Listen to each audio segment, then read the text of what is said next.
स्नेहल कांबळे आणि आज मी मुख्यमंत्री एकनाथ शिंदे साहेब आणि उपमुख्यमंत्री देवेंद्र फडणवीस साहेब यांची भेट घेतली आणि त्यांना निवेदन दिलेलं आहे। कर्जत जामखेड येथे रत्नदीप महाविद्यालय जे आहे, मेडिकल विद्यालय आहे, बी फार्म विद्यालय आहे आणि त्या विद्यालयाचे जे संचालक आहेत भास्कर मोरे हे तिथल्या विद्यार्थिनींवरती अत्याचार करत आहेत, त्यांचं लैंगिक शोषण करण्याचा प्रयत्न करत आहेत। या मुलींना अँटी चेंबरमध्ये बोलवणं, त्यांच्याशी सही करणं, शरीराला टच करणं, त्यांना किस घेण्याचा प्रयत्न करणं, असे उलट-सुलट प्रकार जे आहेत हे संस्थाचालक भास्कर मोरे यांच्याकडून होत आहेत आणि असं असून सुद्धा त्यांच्यावरती कुठलीही कारवाई केली जात नाहीये।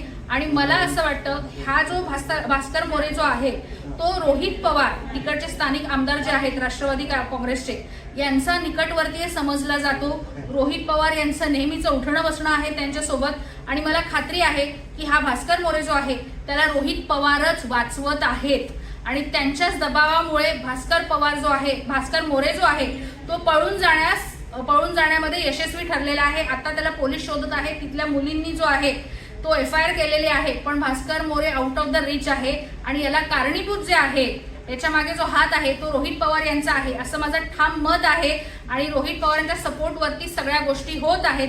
तर मी मुख्यमंत्र्यांकडे आणि उपमुख्यमंत्र्यांकडे निवेदन दिलेलं आहे की हे जे संपूर्ण प्रकरण आहे भ्रष्टाचार आणि मुलींचा विनयभंग करणं, विद्यार्थिनींचा विनयभंग करणं, ह्याच्यासाठी विशेष SIT नेमली जावी आणि पूर्ण प्रकरणाची शेवटपर्यंत खोलपर्यंत चौकशी केली जावी।